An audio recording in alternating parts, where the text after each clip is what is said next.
Welcome to Accounting High. My factoid about the NYCPA, New York State Society, is that we were founded roughly 5 years after electricity first went through Lower Manhattan. So we're almost as old as electricity. You know, one of my fictional accountants that I got from one of my members is from A Christmas Carol. I'm about to say A Christmas Story. That's Ralphie. That's a different story. But A Christmas Carol, Jacob Cratchit, an accountant, but he was doing it with a plume and a light that you would have to have oil for. But then you have electricity. But then from electricity, we have supercomputer. And those supercomputers are going to be the end of accounting. And it's actually going to be the end of accounting. And all these things are going to be the end of accounting. And it's rarely the case. Introducing the star of our show, Calvin Harris Jr. We're gonna have a problem here.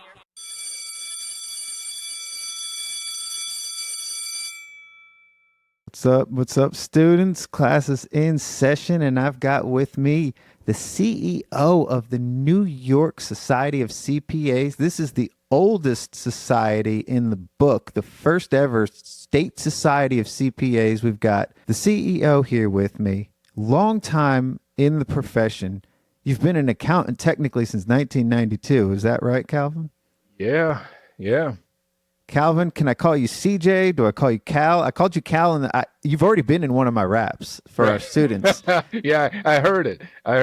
It was great.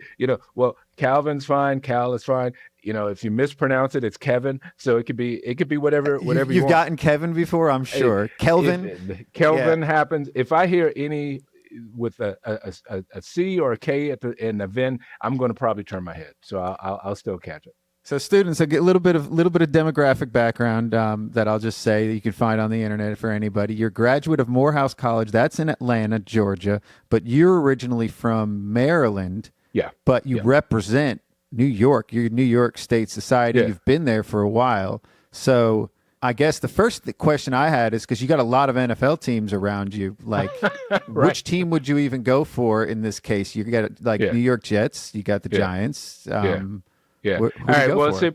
I'll say, like you said, I'm from Maryland and I grew up just outside Washington, D.C. So the safest bet for me is that any team from Washington, D.C. or Baltimore, you can be pretty sure that I cheer for them to some varying degree. So, on the NFL side, definitely the Commanders and the Ravens I cheer for. Now, here in New York, I'm absolutely rolling hard for the Bills. Go Bills. They're having a great year. So I think this might be the year for the Bills. It might be. Yeah. I mean, they're looking strong. Now, I will say for the Giants and the Jets, given the team in D.C., rooting for the Giants is a pretty hard ask.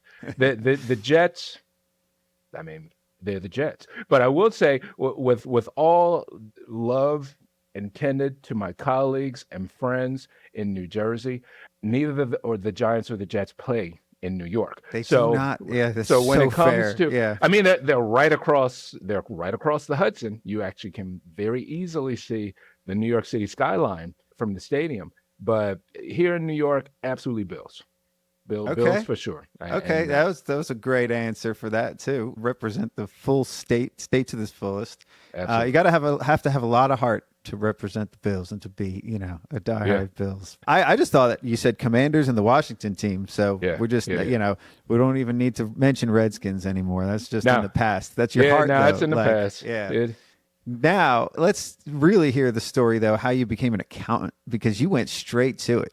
You became a CPA at a young age. Let's see. Well, for me, accounting was really easy because my mother was a high school bookkeeping teacher. So in high school, I took bookkeeping and accounting. I went to college, mentioned down in Atlanta, knowing that I wanted to be an accounting major, and I never really changed out of it.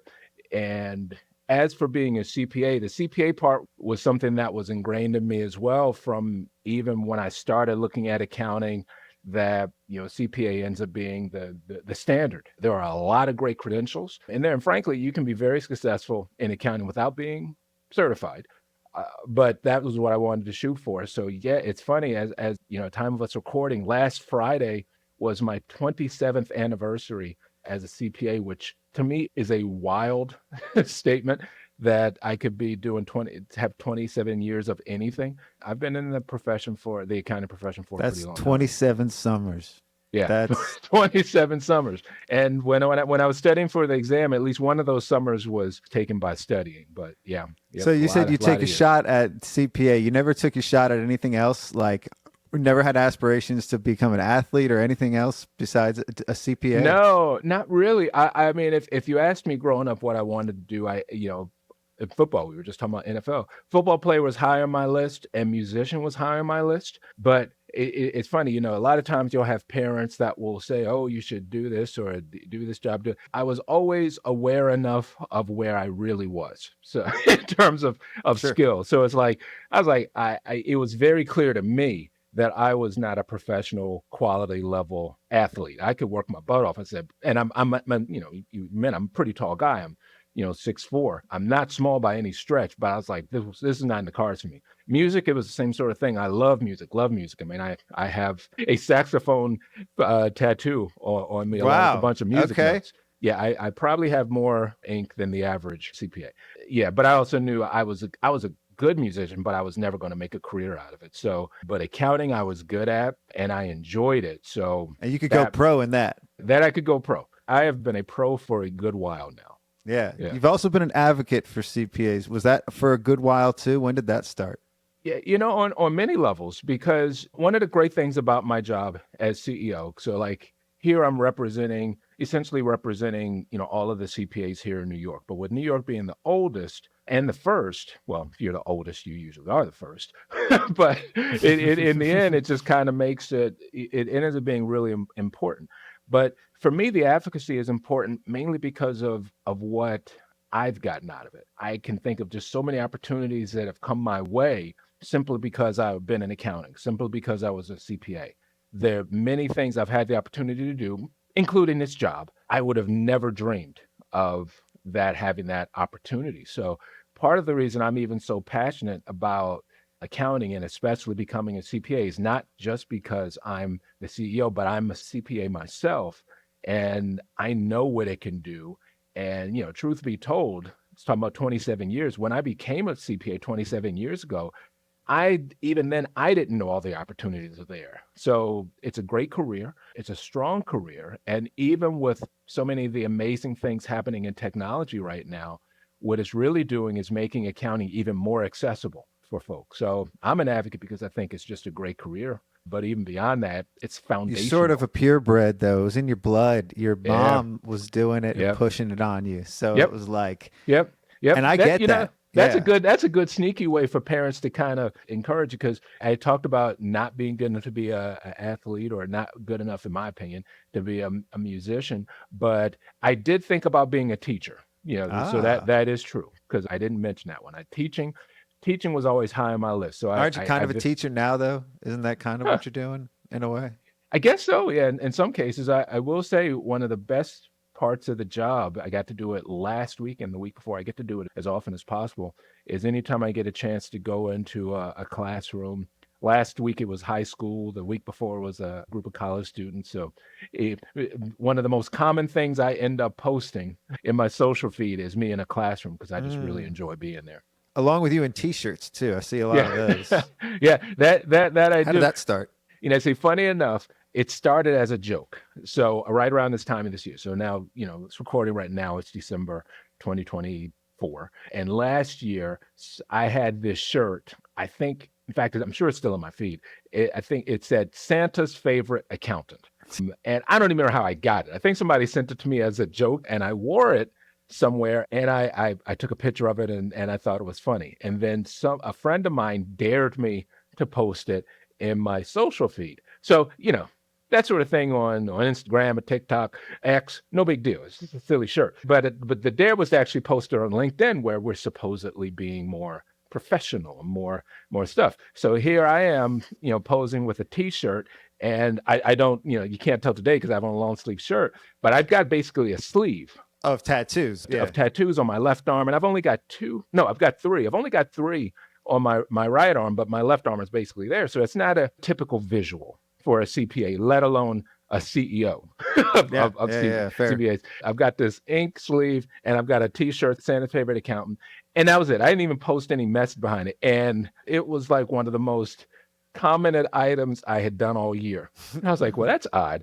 How about that? Yeah, I was like, okay, that's funny. And then I did another one and then the same sort of result. And even if, I'm a CPA, so I tend to know my data. If I think about the things over my entire time of having, and this is just LinkedIn in this case, although it would apply to other platforms still, in terms of engagement, like half of all of my engagement, highest engagement happened over the last year, actually 6 out of 10, and they all involved me wearing a t-shirt.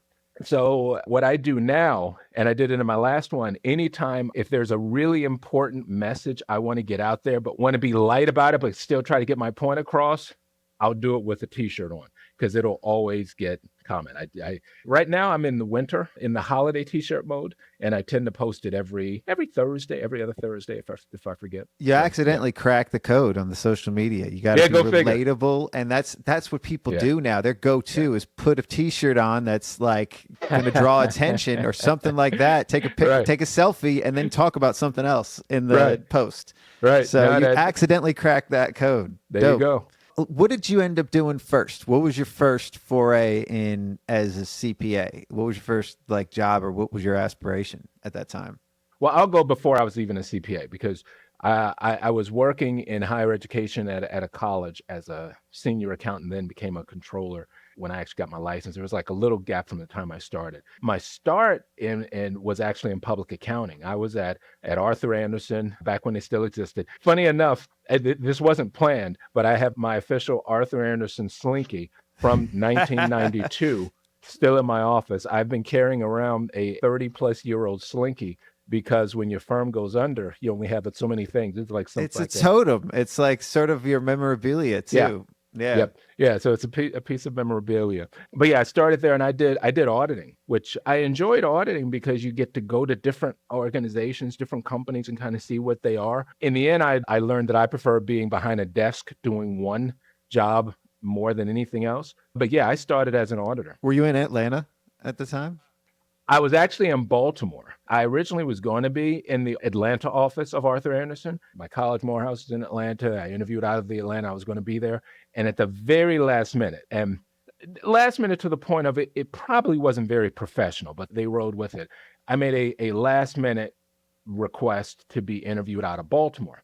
And the thought was that at the time, was worried that my mother was, having some issues. And as it turns out, 2 years after I started working, she passed away. So I was like, well, I want to be a little closer to home. But I also didn't want to work in Washington, D.C., because I was convinced if I worked in Washington, D.C., I would have only done government work. Which, side note, I ended up working on government work regardless. Anyway. Right. But yeah, Andersen was really great about it. They made no big deal about it at all. They're like, no problem.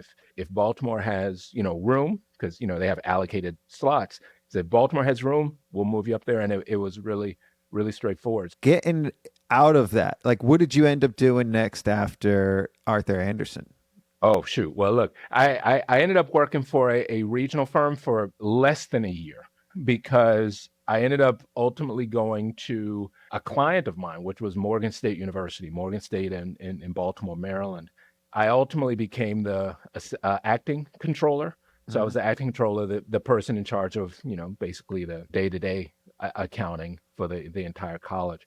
But I was moved into that role at the age of 29, which was pretty young for a college of that, a university of that size. That was one of the first of many times in my career to where I ended up being put into a position, an opportunity, well before I thought I would, and perhaps even before I was completely ready but on there. But yeah, it was, I went from there into higher education. I mean, side note, I will say, and whenever I talk to students, I use, particularly in the college campus, I'll say, your college counselors would hate that I say this. But if I'm going to be honest, I've had 14 different employers since graduating from undergrad. That's what I was my next statement about this was you're the poster child for the versatility of the CPA license. Oh, yeah. And the different things that you can do and your portability of it. And it's opened up so many doors for you. And then you just close the doors behind you as you keep walking through them. Yep, absolutely. Most of the really great opportunities that have come my way weren't things that I was looking for. It was really due to the your words, to your point, the portability and the marketability. of being a CPA. There's always the question on how many jobs is too many, and I always joke with folks because there was once where I had an interview for a job that I was looking at, and it was at one of those times where I was like, okay, I want to actually look. This isn't feeling like a good fit for me anymore. The interviewer had my resume. This is back when you would print out the resume and actually look at it. I mean, I don't know who would really do that at this point, but he was reading through my resume and he was like, oh, and he started counting, and I think it might have been 4 jobs at that point, which is nothing at this point in my career. He was like, oh, you've been in a lot of different places. And I mean, I wasn't sure what to say. I said, and I just nodded my head. He said, I'm not sure. How do I know you're going to be loyal to me? And there's a case where it was probably an innocent comment, but it rubbed me the wrong way. My response essentially was, I said, if we're going to talk about loyalty, you can call my supervisor at the time or a peer at each one of those places, and they will tell you how loyal I was there. But the reality is each successive organization gave me an opportunity that was too hard for me to turn down. I said, but if we're going to talk about loyalty, I'll make this promise to you. If you can promise me that as long as my work is up to snuff, that you nor the company will ever terminate me or ever ask or ever do a downsizing that involves me, and you'll be completely loyal to me and all the other employees, then I can grant the same thing to you. Needless to say, I did not get that job. But I do believe. But it was a moment for you, though. I had a good moment. Loyalty has to go both ways. So employers have to make the case for an employee to stay. So. Right. There will be a better opportunity. If you don't give somebody a reason to stay, you're giving them a reason to leave. That's true. And yeah, I try to be a realist about this thing and these sort of things, and frankly, not be a hypocrite about it, particularly for someone who has moved on like I have. I mean, side note, I love where I am here. And this is not about me. I have no intention of leaving as long as they want me. Even at places I've worked previously, I can recall conversations with people who worked for me at the time, and we kind of talked about what they were looking for and where they needed to be. And, in the end, it wasn't a good fit. And I did what I could to help them find a better opportunity. I'm not talking about firing somebody. I was like, look, they were like, maybe they wanted a little more responsibility. In one case, it was someone that wanted more responsibility, but we already had a person that was doing that. So I was like, well, I can't give you a more robust job. And they say, well, here's an opportunity. I said, well, I understand that. I said, how long can you give me? And we do it that way. In another case, someone wanted a dollar amount that in that case, even though I thought they were worth that dollar amount, I just couldn't make the numbers work internally. And I went on. So I've absolutely had cases where people who worked for me, I helped them find that next opportunity because I think it's important. This is going to sound really cliche, I know, as it comes out, but I think if you're really caring for the people that you manage and the work for you, you want them to be doing their best. You want them to have their best experience, even if that's not where you are. The only thing I ever ask is like, if you're not having the best experience here, at least let me know. Let me give it a shot to make it what you need. But yeah, there's some cases where people have had to move on and still had great relationships with them. So there's that loyalty.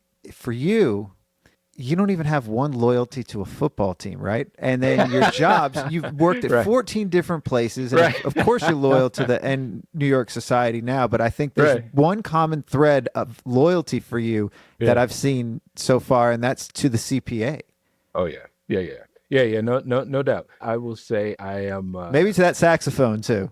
Maybe to the saxophone, too. I will say I am extremely passionate to the extent a CPA can be passionate, but I'm extremely passionate about being a CPA and about being an accountant because I think the opportunities are so great. And one of the things that those of us who've been doing this, but especially those of us who've been doing this for a while, keep missing is that things that we think are perfectly normal, no one's going to automatically know. It's not like we have these great TV shows or movies that are putting accountants in a great light.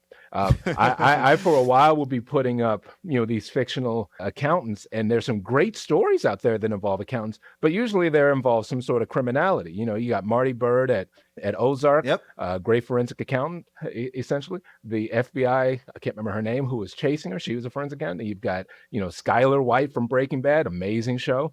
When I input everything into the Quicken, nothing flashed red, so that's got to mean it's okay, right? Quicken. You used Quicken to manage books for a business this size. I did. But again, you can rattle them off, but usually it'll be some sort of criminal. Yeah, where's the positive light? We're also the butt of every joke, too. So if we're really smart and we're put in this other light, it's the criminality. Or it's like we're the butt of the joke and we're like the laughing stock at the party, right? Like the guy from Ghostbusters. According to this, his name's Louis Tully. Lives on Central Park West. Do you want some coffee, Mr. Tully? Do I? Yes, have some. Yes, have some.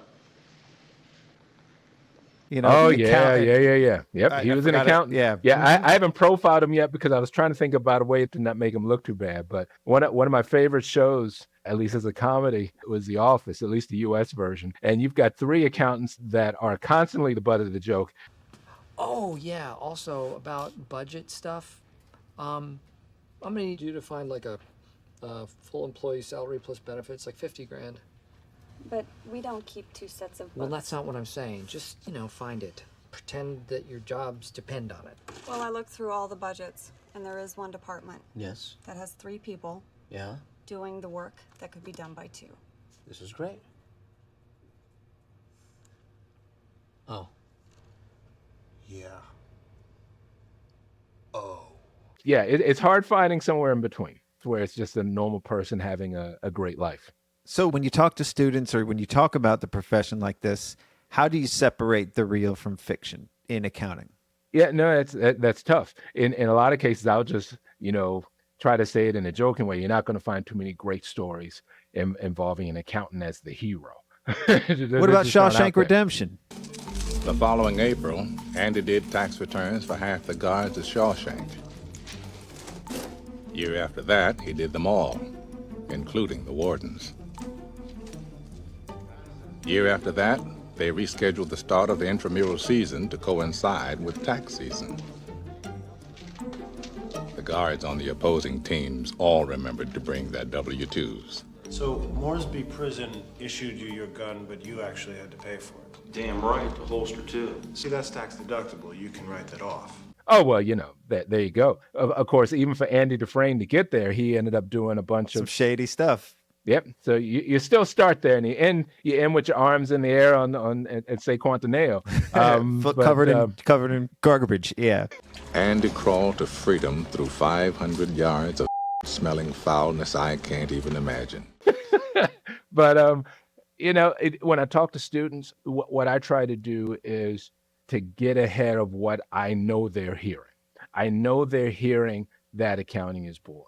They're probably having teachers, hopefully not teachers, but guidance counselors and whatnot say it's this, or that it's going away because of technology. So what I try to do is just lean right in to the things I know they're hearing, saying, here's what technology really will be doing in there, and here where the opportunities are. I also lean into the money. Our starting salaries is something that we're still not anywhere where we need to be as a profession, but over time, being an accountant, especially being a CPA, catches up to most other professions and surpasses it.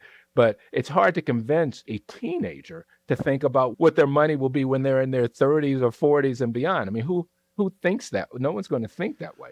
So a lot of it is just, messaging and having that. And I find most helpful is what I did most recently is to talk a little bit, but then just let them ask me anything and just see where it goes. And it usually goes into something that I wanted to talk about anyway. I said, okay, what's the craziest job you did? The craziest job I did involved counting frozen chicken on New Year's Eve for an inventory. And they'll laugh. I said, the good news is you won't have to do anything like that anymore because the technology allows this, da-da-da-da-da-da. So even when I find a way to get them to think about what the possibilities are. So what are the statistics on the rise of second act accountants, people that did go into something else out of college, and then they fall back onto accounting or they end up going into it? Because I think that's an interesting demographic in this conversation. You start to see the reality later, and then people go back and get their CPAs.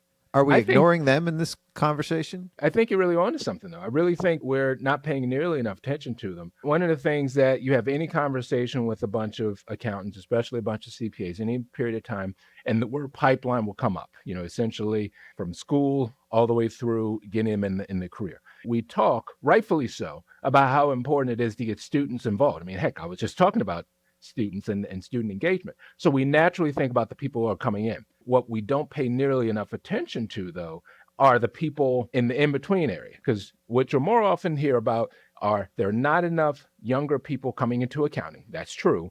And there are too many older people, depending on what you want to call old, or of retirement age, and there are too many of them who are leaving, which I think also true, but it comes with a but. Say also true, but people are living longer. People are deciding to continue working. I talk to members who are well above retirement age all the time, and they talk about how they're working because they enjoy working.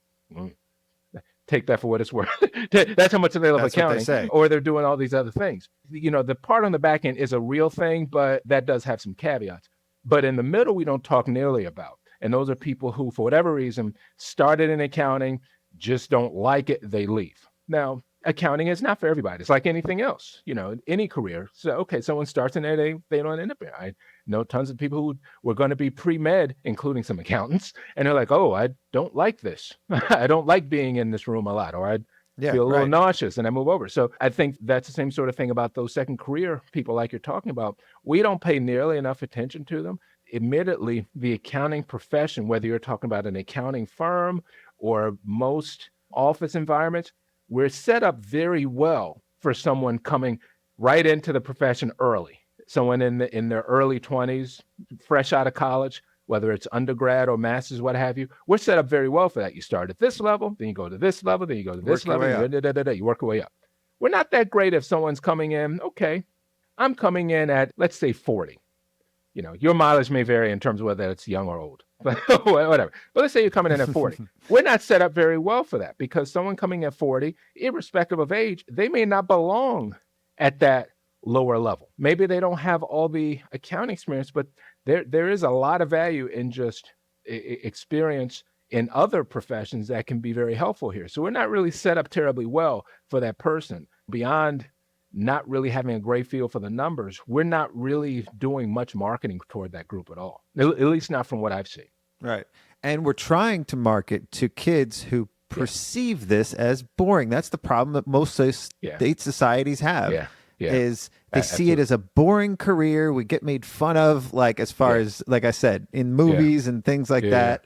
And that's not the case for all accountants. Like, not all accountants are boring, and not all accountants have boring jobs. You had to put the caveat, but there are some that are like, okay, there is a lot. That's fine. But you said you liked audit, right? You said you liked counting the chicken. I did. Well, no, I'm not going to say I like counting the chicken. You didn't like counting the chicken. I at least understood why I was counting the chicken. Why you were counting the chicken. I knew why I was doing it. And so it gave it a bigger purpose. It gave it a bigger purpose. But I tell you what, you will show loyalty to any company if you are willing to spend your New Year's Eve standing on a frozen pallet of chicken.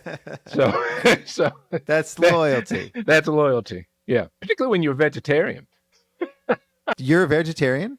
I am. Yeah. Oh wow. Okay. Yeah, all right. yeah. Fair. Yeah. So I don't. In my case, I don't eat the chicken. So we shared a dinner together, and that's right. You did not have the chicken or the steak. You went with the veggies, like me. I went with the veggies. So let's go a little bit deeper into this, because the students here, they do think that we are boring. We're not. You've proven this. You seem to have had a lot of fun within the profession, and you've been very loyal to your CPA. You've not let that lapse in 27 years. You're still getting your continuing education. You're still learning. You're probably teaching a lot of it too. That's the other thing, is as a teacher now. Why are you hopeful about this? Like, all the numbers that you see, the pipeline problem, it's always just the downer. And then you took this job at like the lowest point of wherever we're supposed to be, and you've got this, you're like the Obama for CPAs. Hope for the future. Hey, hope for the future. Well, here's the thing. I'm hopeful because I look at myself and the opportunities that the profession has given me. And no doubt I've worked very hard for what I've had, but there are more than a few opportunities that came my way that I was like, oh my gosh, how did we even get here? So if I look at myself and I'm like, I'm not trying to knock myself, but I'm like, I'm not sure there's anything really special about me. Yeah. But fair. I'm a CPA. I'm reasonably intelligent. I mean, because the exam's a little tough, no doubt. But I think there's a lot of things to be positive about. If you look at the pure numbers, there's every reason to be worried. But I also just know that a lot of times one of the best ways to get people to really focus on what's important is when it's a crisis. This may not be the best analogy, but let's say you need to run out of the house for any reason. There's some imminent danger. You're not going to grab every single thing in the house. Even if you can go back once or twice, you're going to say, okay, I want this, or this is precious. This is irreplaceable. I want to make sure my family's out there first. If I have any pets, Most I common want to thing make sure people do is go for pictures, or at least that's what they used to do. Right. I don't think they need to do that anymore. Right. You don't. Scan them all now. They're all and in the cloud. Then you got them. You got them that way. But you're going to focus on what's important. You're not going to try to do everything. I've seen a lot of cases, and certainly not just here in New York. I see it throughout the profession where there's some really innovative things that are happening. And there are a lot of voices that we previously hadn't heard that are coming out there. And frankly, our ability to communicate with each other and talk about, like you and I are talking, I think is important. And there's really a lot of room out there, and there's a lot of opportunity. So for me, I frequently say, I think there is no better time to be in the profession. And I truly do think that. And it's not just because it's my job. It's not just because I'm a CPA, but I actually do know the numbers. We go basic supply and demand. We absolutely have a supply problem, and we still have an increasing demand. So my basic economics tell me that there's an opportunity for those who are the workers to have increased wages. The opportunities are there. So it's a great opportunity for people entering the profession because you get to make a lot of calls that a person like me didn't get the opportunity on. And I had a great experience in public accounting at Anderson. I mean, I'm carrying a doggone slinky around from office to office. Still have that slinky. I still have that slinky. But at the same time, there were things that I experienced just in terms of how you work in an environment like that just don't happen anymore. So I think there's reason to be hopeful because this very rough time of a pipeline challenge, of a shortage, plus, the global challenge of COVID changed the nature of the way people work, the way people learn, the way people teach. So I think in a lot of cases, I think we've it's been a lot strengthened the smarter. global connectivity, though. That's what I COVID think it did. has. I really agree. And, it is not uncommon for me, particularly, in these opportunities where you get to meet a lot of people, that sometimes I have to pause when I see someone. It's like, okay, have we actually met in person before? because in so many cases, your first time connecting with someone is virtually on a screen versus in person. But there's still ways for us to connect. There's still ways for us to do work. So they always comment on how tall you are the first time they see you in person. Always. Yeah. Always. Because, apparently height doesn't come through on the screen. I mean, I realize even right now, I think you can only see maybe half of my torso versus Once my you're sitting my down, legs. Everybody's on equal footing because you're on that Zoom screen. Yeah. But yeah, when they catch me in person, like, oh, the 6'4" does catch them off guard. So yeah. Sure. So there's reason to be hopeful, but it's all in the eyes of the beholder. Sure, So the people that are going to be negative and doom or gloom were like that for the last 5-10 years. I would think so. Yeah. They are the naysayers when things come out and they're different. When the internet came out, when the spreadsheet came out, that was supposed to be our extinction level event, was the spreadsheet. And it only made accountants stronger. Absolutely. So with AI out now, what's that going to do for accountants? Well, see, I think the way you teed that up answers it itself, because I think to your point, you talk about the spreadsheet. Look, I'm old enough in my career that I began my career at Arthur Andersen writing on green paper with a pen and a pencil and a ruler and a calculator. I ended it on a spreadsheet. Now, oddly enough, I printed it, but that's back when you would, do it on a spreadsheet, but still print it so people and could they look printed at it. resumes then too. And absolutely. So, but even then you change it. And then I think you're going to see the same thing happen because it's already happening with AI, to where as people learn what it can really do and identify creative ways to use it, they're going to become more efficient. They're going to become more effective. The way you set that up is perfect, because there are many times in the history of accounting to where people would say this is going to be the end of accounting. My factoid about the NYCPA, New York State Society, is that we were founded roughly 5 years after electricity first went through Lower Manhattan. So we're almost as old as electricity. Holy, wow! I didn't realize that too. Yeah. So, but you think back then, if you think back, one of my fictional accountants that I got from one of my members is from A Christmas Carol. I'm about to say A Christmas Story. That's Ralphie. That's a different story. But A Christmas Carol, Jacob Cratchit, an accountant, but he was doing it with a plume. I realized he was fictional, but it was still a period piece, with a plume and a light that you would have to have oil for. But then you have electricity. But then from electricity, we have supercomputer. And those supercomputers are going to be the end of accounting. And it's actually going to be the end of accounting. And all these things are going to be the end of accounting. And it's rarely the case. When I took the CPA exam, I was one of the first people that took it. I actually took it on paper, but I also took it with a calculator, which was a huge thing. The calculator. That I was going to be able to take the CPA exam and have a little blue calculator that I would do, because I would suddenly become stupid because I'm using a calculator. That was obviously silly.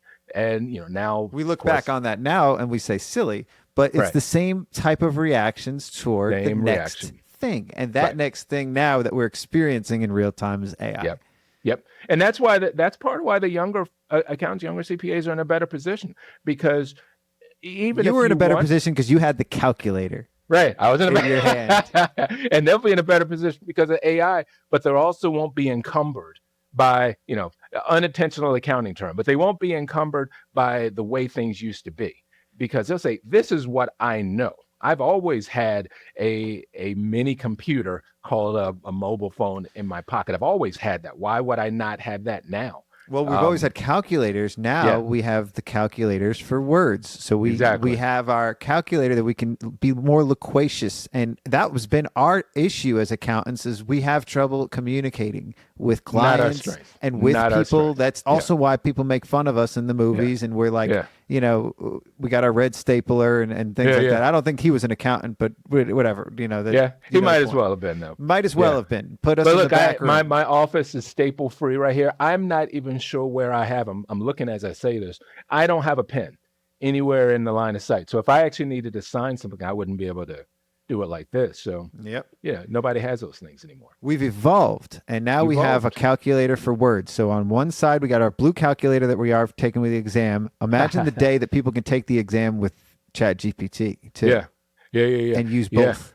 Yeah. Well, that's one of the things that is certainly a conversation and a discussion to be had over time, because it ends up being like one of those thoughts, back in school, you would take an open book test, and technically you can look at the book, but the teacher, if the professor will be like the professors I had, they would have it to where there's so much stuff in there and there's so much data you need to go through that even though it's open book, if you don't know it to some degree, you won't be able to function. And I kind of use the same sort of thing when it comes to ChatGPT or any other AI sort of tool.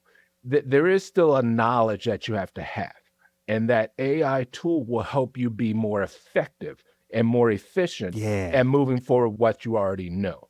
At this point, at least from what I've seen, and I'm not going to claim to be an expert at that sort of level on it, I've not seen information come back that has surpassed a person, what a person can do in that regard, if the person didn't already know something.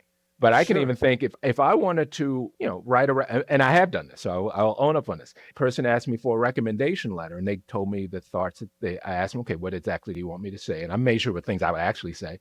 And what do you want me to emphasize in your background? And I took all those bits and I dropped it into, in that case, ChatGPT. And I said, please give me a recommendation letter for this person to this organization, no more than 2 pages. And they spit it out. And now I had to edit it quite a bit because it didn't quite sound how I would do it, but it gave me such a head start in getting the letter that I feel pretty confident that I wrote it in a short period of time. Now, could I have done that letter myself?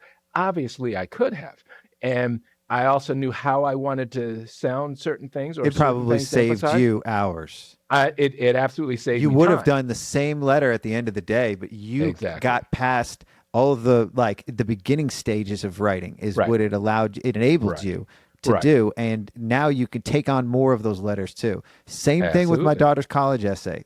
Yep. And Yep. probably shouldn't be saying that too, but Well, it I helps. think that's normal. It has to be now. I mean, heaven forbid, for something that important, I would absolutely lean into a tool to help me get it started. I mean, I think that there ends up being a line, and this is obviously. Oh, no, it an acted as an editor for us. So I instructed it on what to look for, and it fed the essay that she wrote, and it enhanced it, and it made it better. Yep.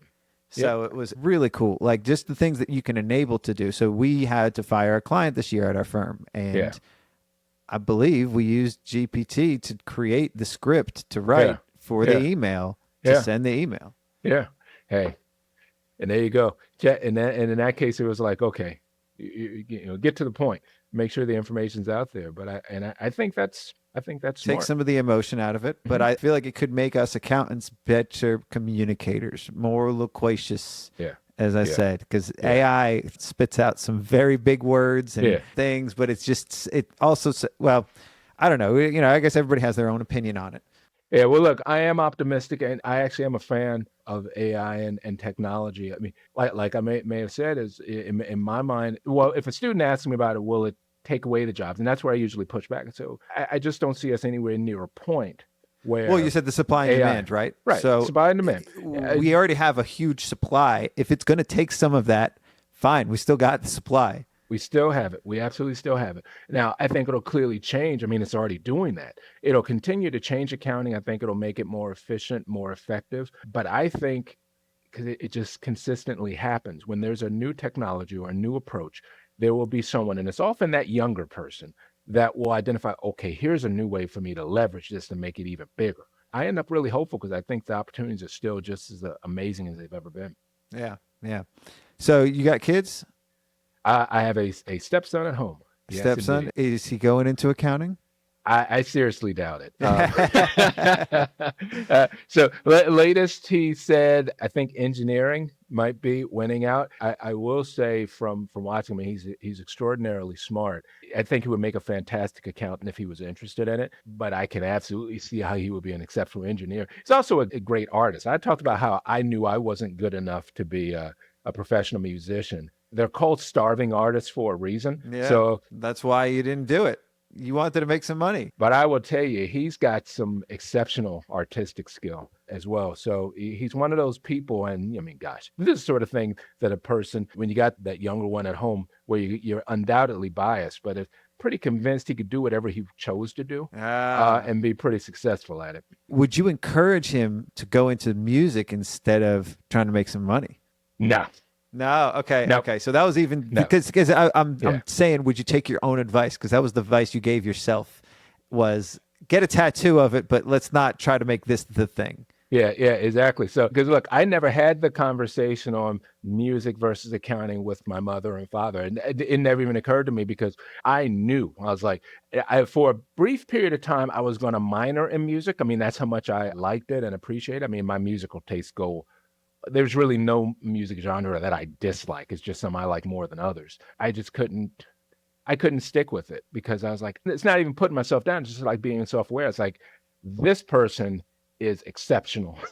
I am not this person. Whatever I do, I want to be exceptional at what I'm doing. So then one last question. Yeah. Where's your CPA tattoo?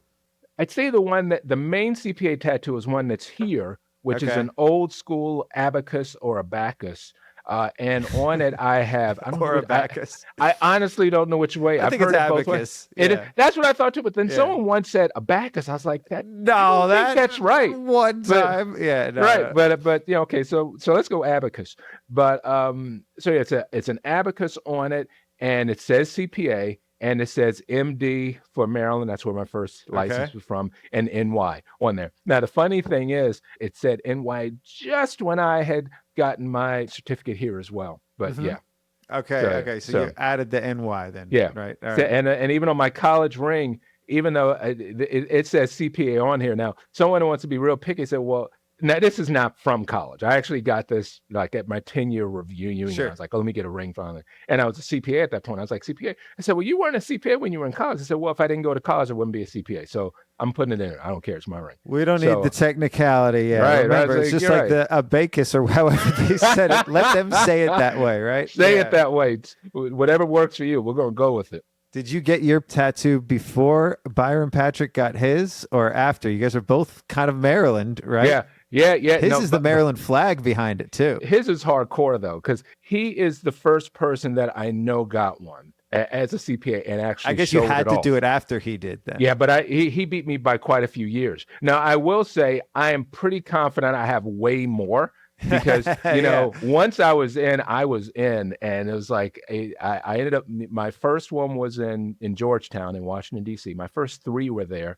Then I got a bunch in Brooklyn. And my last one, the one with the music, I have musical notes. I actually got on a cruise ship, which is probably strange in and of itself. Yeah. They have tattoo shops on cruise ships? On Virgin Cruise, they have tattoos. I bet they do. Now, it might... the ink tattoos in this case. But yeah, getting a tattoo on a moving vessel may not seem the most intelligent, but it took a lot of commitment on all ends. Oh, dope. Well, man, thank you for joining our students here at Accounting High. Appreciate you coming all the way from New York. New York holds a spot in my heart. That's where my grandfather had his CPA license. That's where he had his firm. And so, yeah, represent. Absolutely. I bet he was a member here in NYCPA. I bet he was too. I definitely think. And actually, my aunt probably is. I should have asked her that over Thanksgiving. So dope. Appreciate you coming on. Thanks, Calvin. You. Thank you much. All right. Peace out.